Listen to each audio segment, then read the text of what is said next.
welcome Jim and the team.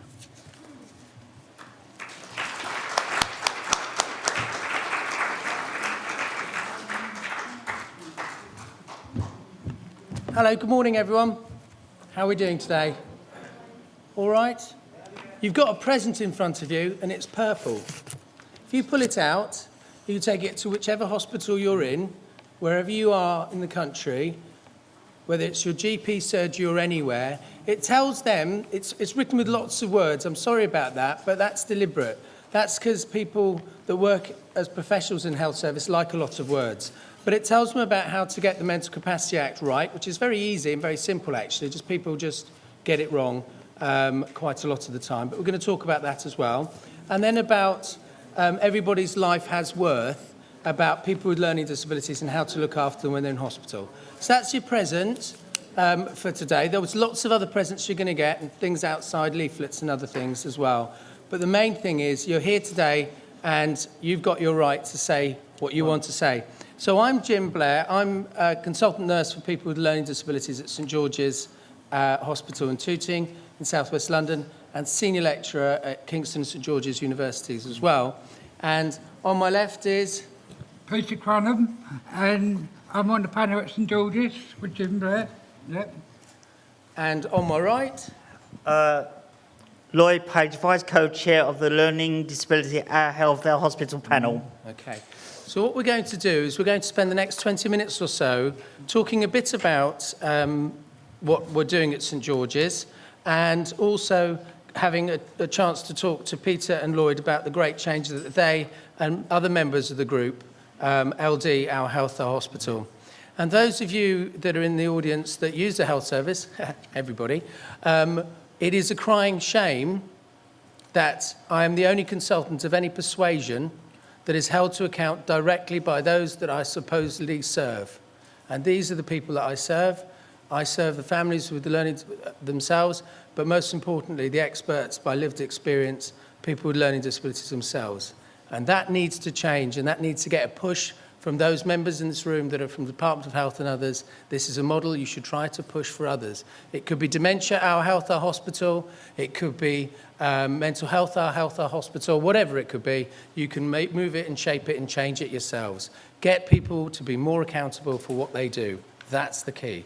So we're going to talk about some good things, and that's important, but we'll also be open to questions as well. So what's important? We need to innovate. We heard just a few moments ago about the changes. Whatever we think about the changes, and they were widely opposed by health professionals, but we are where we are, and we have to deal with what we are set, even if we didn't agree with them. Innovation is important. Approach is vital, how we do things, and what are our core purposes, and the leadership that we provide. We should have the threshold for care should be poor care is unacceptable, whatever it is, whatever shape it is. We don't say, well, that's all right, that's okay, because if we do that, things go very wrong and people die who don't need to die. We need to be pragmatic, and that's where I say we are where we are. We need to know that resources aren't really as they should be, but that's the same for everybody. We are in a bad time financially in this country and in many others.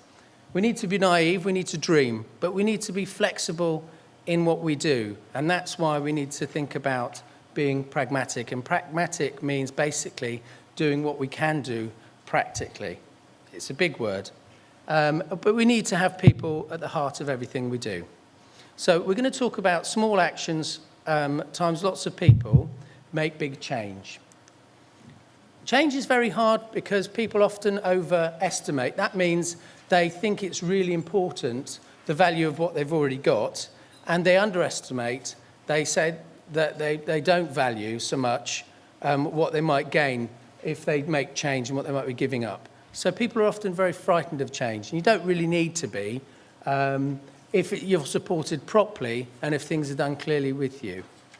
Change happens to us all. We all move on in life, but it's how we're treated and how that is worked through with us. Okay, so getting better in hospitals. You've heard some statistics before. I'm not going to give you any more than that, really. But just to say that the quality of care in the NHS and social services at best is patchy and at worst an indictment to society.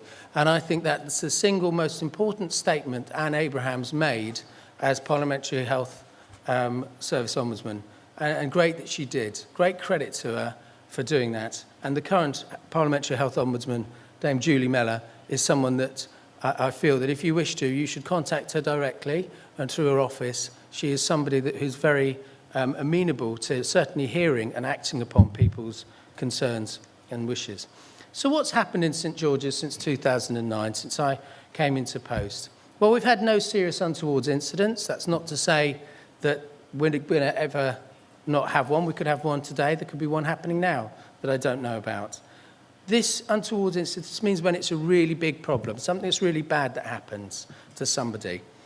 We've had no avoidable deaths. I investigate all deaths of people with learning disability that take place in the hospital.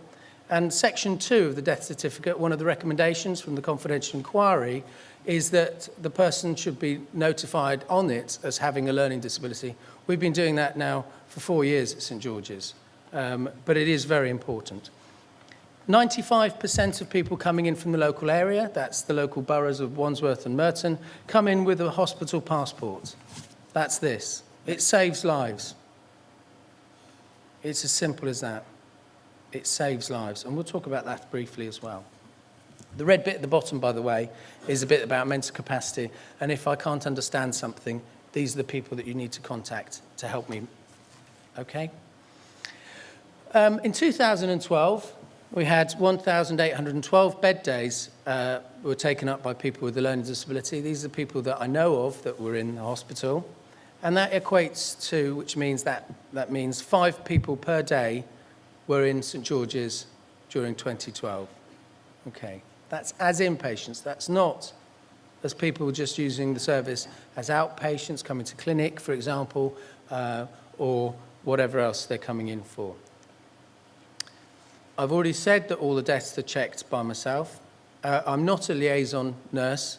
I'm a consultant nurse. I have different roles and responsibility and leadership, which I'll talk about as well. And sadly, and I think this was also something the Department of Health that are in the room, which is lovely, need to hear, that it is sad that I am the only consultant nurse for people with a learning disability in an acute hospital, not just in the UK, but sadly anywhere in the world. Yet in Norway, they're seeking to introduce such a role. I think that's very telling. I've talked about the Section 2 on the death certificate.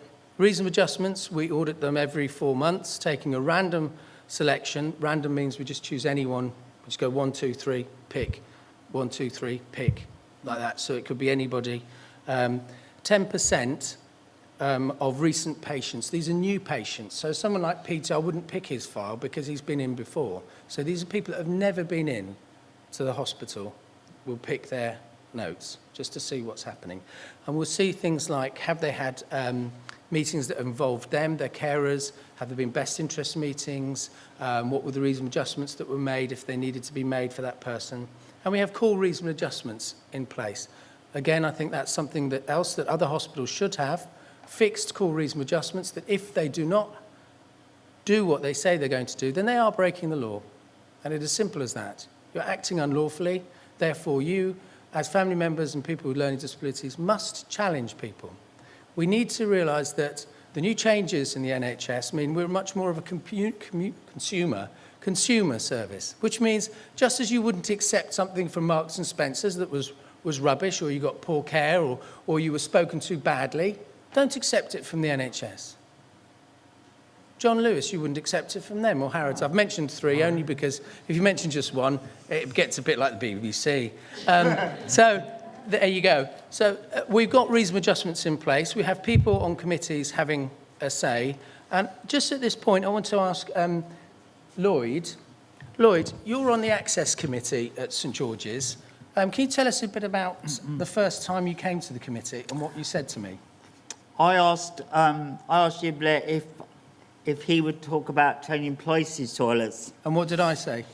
And he said to me, it would be better if I spoke about changing place toilets. I said, you're here, you've got a voice, you can speak. Yep. And you did. And what's happened about the changing places toilet? We've got, well, we're going to get a change in place toilet inside St George's Hospital in the Grosvenor wing, and the total is 499 change in place toilets in place. And what are changing places toilets, Lloyd? They're designed for people with multiple learning and other disabilities to use when they have a day out somewhere. Okay. And you can hear more about that from Lloyd if you want to later. But that's a real example of real change. That committee also produces all of its notes in accessible format.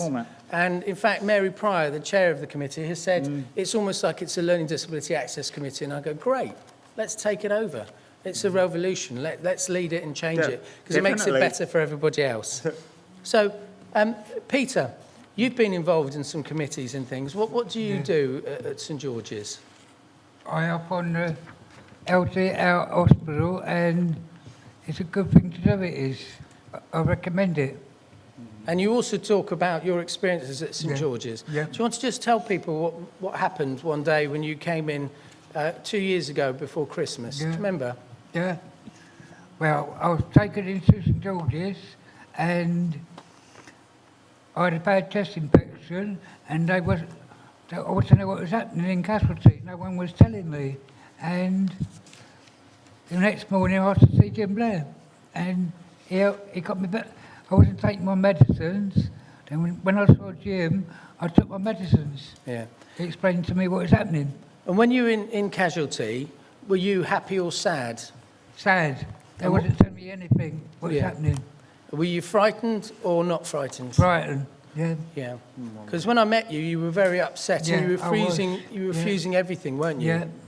And Peter, this is a bit about capacity, you see. People misunderstood that, thinking that Peter was making a capacitated decision not to choose to have treatment. He wasn't. Peter didn't understand what the options were. So therefore, he was saying no because he was scared. That's very different from saying no and being able to weigh up whether it's a good thing or a bad thing to have a treatment and the benefits and risks attached to it. Because when I explained it to Peter, what did you do? I had my medicines. You had your medicines, you had the investigations, Yeah. which were the tests to see how his chest was doing and your heart, didn't you? Yeah. Okay. Thank you, Peter. The hospital passport, which you see here, has won 2 awards. We seek to address also diagnostic overshadowing, and this is a real killer. Diagnostic overshadowing. Very, very, very dangerous. Yes. It's when people put down a behaviour change in somebody or an increase in that person's behaviour down to the fact that they have a learning disability rather than a physical health problem. And behind every behaviour change, every single doctor, nurse, physio, OT, any health professional must always look for a health reason. To rule that out first, because people will die unnecessarily, and they have been, and they still are, and it is real time now for David Cameron and the government to really shift up a gear and make sure that we don't keep having people dying, that we do make change real. And it's a welcome opportunity, this event, to see that that's what we hope the government are going to take forward.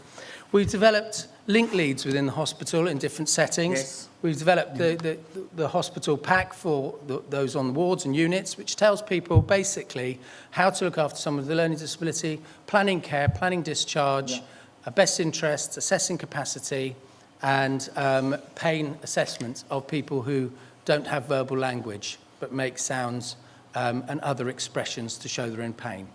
One example of somebody in pain might be that they giggle a lot. Now, when someone's laughing, most people think that they're not in pain, they're actually quite happy. But I've had cases of people giggling and they're not getting the pain relief that they need. And it's just letting staff know that those are the issues for that person. I know we haven't got a huge amount of time, so I'm not going to talk too much about other things. But just to briefly say, my role is around leadership, accountability and responsibility. I set it up with the Trust in relation and response to Death by Indifference that came out in 2007. And I think that title, as horrific as it is, and the sadness of those people's deaths, they have changed things and their lives had great meaning, though at the time that's probably far from what the family thought of the care that they received by some very, unfortunately, arrogant at times health professionals that really need to know that the experts are you and not people like me. I don't have a learning disability. I don't have a child with a learning disability. So I don't know very much, really, about learning disabilities at all. I only know what I know from you and working with people themselves. Okay, so we're about assessing capacity, making sure that works well, improving health outcomes, and all the other things that you can read down there. But it's always done with people themselves. So I try to make sure that we protect beds in advance of admission. My role is different from liaison because I can block discharges. Someone will not leave the hospital if I don't think that it's safe for them to go, even if they're medically fit. And at George's, my say is final if that person obviously has a learning disability. Yep. Protecting beds in advance of admission. So Peter comes in for an operation, it's Peter Cranham's bed. That's his bed. No one else is going to take it. That's it. It's booked. He's got it. And the needs that he has are identified as well. I provide a second opinion for other consultant colleagues. That's why the consultant part of it is very important, because I'm a peer, not a junior. And I provide expert advice and support. So these are the core reasonable adjustments that I spoke about that we have in place at St George's, and if you don't get them, we are breaking the law. The first or last appointment, this is obviously if we know that somebody's got a learning disability. A double appointment, food and drink for family and carers. Why? Because you're the experts. We're not. We need you to be strong because you provide emotional advocacy support and help us to get things right for those that you love and care for. There's no fixed visiting times. There shouldn't be in any hospital for people with a learning disability, their carers, families and friends. We don't have fixed visiting times for people with learning disabilities, families and friends.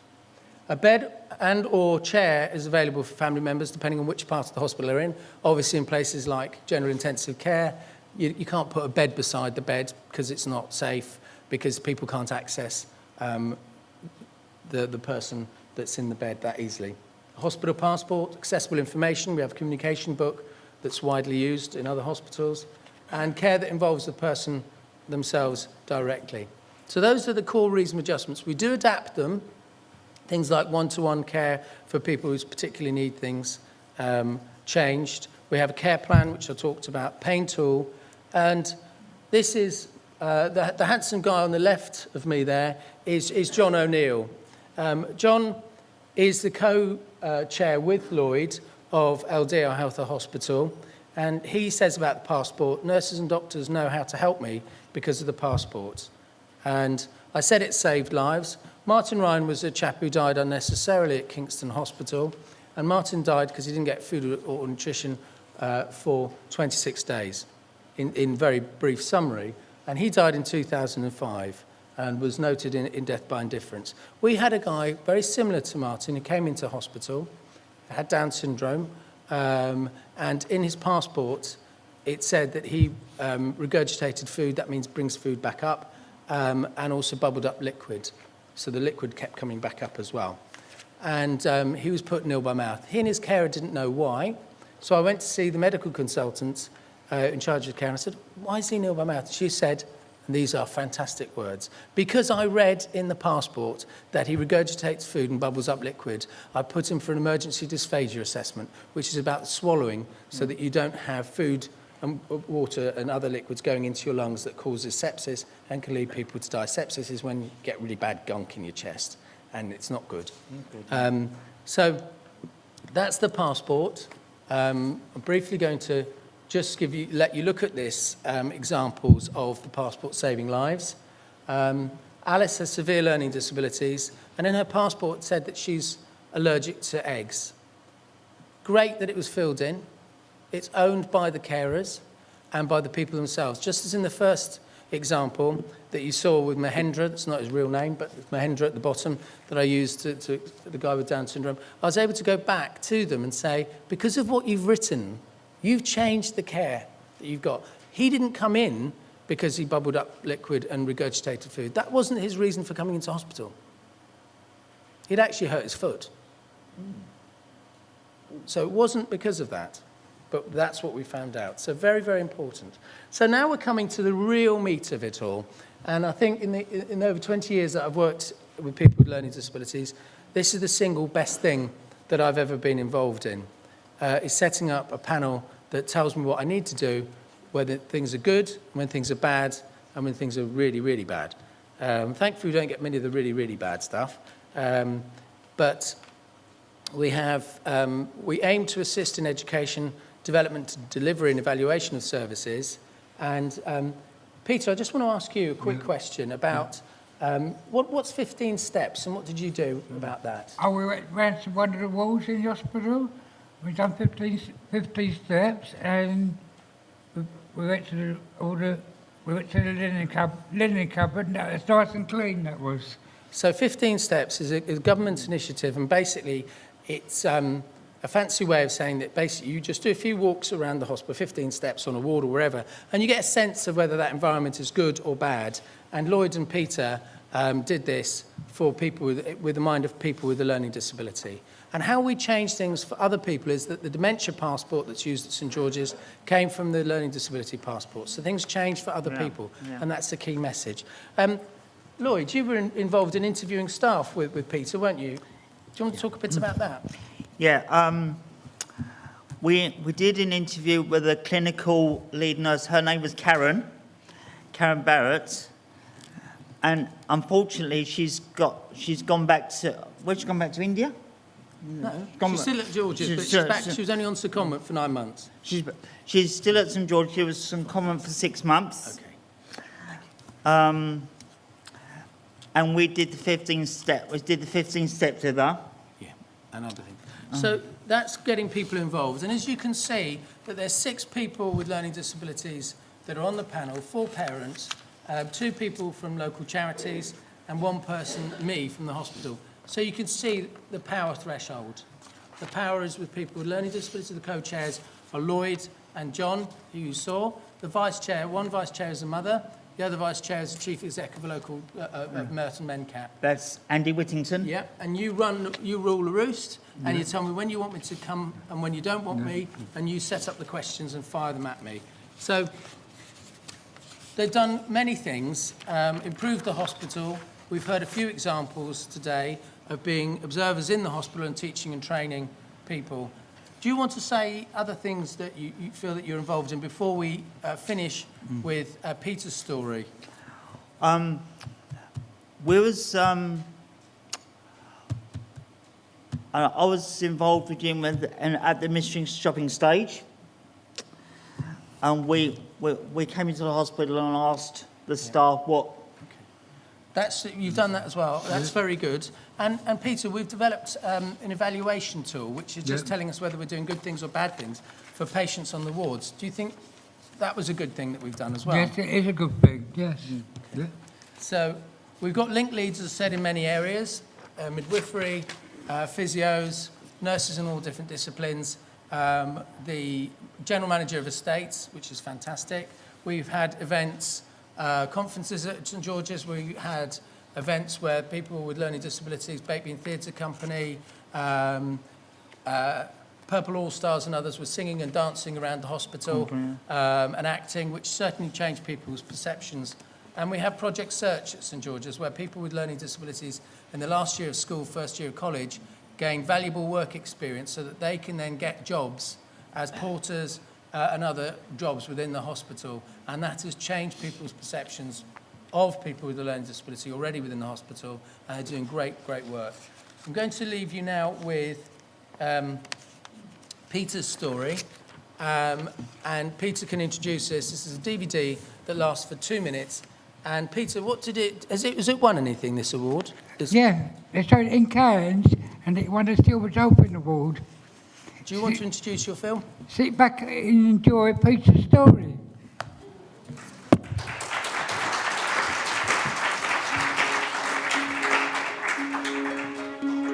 Learning disability.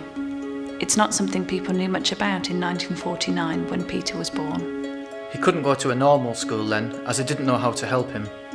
It was a stigma, and those with it often got bullied. So Peter was sent to a special school. They thought, because of his learning disabilities, he couldn't be educated.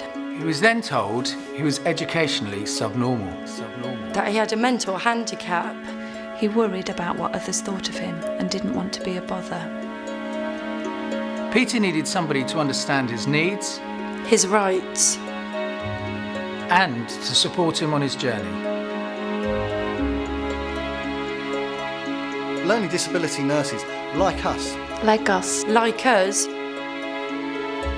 worked with him to find the job he loved. As a hospital porter, We worked with him to build his confidence. we provided specialist advice and support. So that he could access the care he needed. But life isn't always easy. Recently, Peter was badly assaulted. He couldn't understand why he had been targeted. Fortunately, the A&E nurses were able to call on us to support his recovery. We were able to help him understand what care and treatment options were available. Now, Peter's using his experience to help others He teaches health professionals and helps other people with learning disabilities And we continue to work with Peter in many different ways. so he can enjoy life to the full.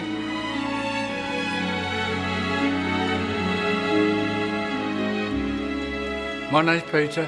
Thanks to the nice nurses, I can finish my own story.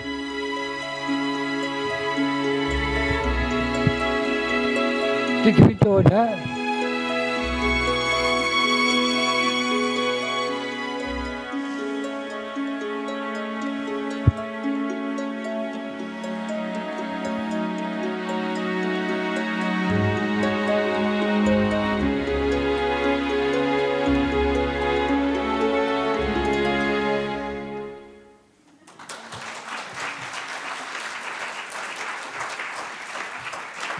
Did you enjoy that?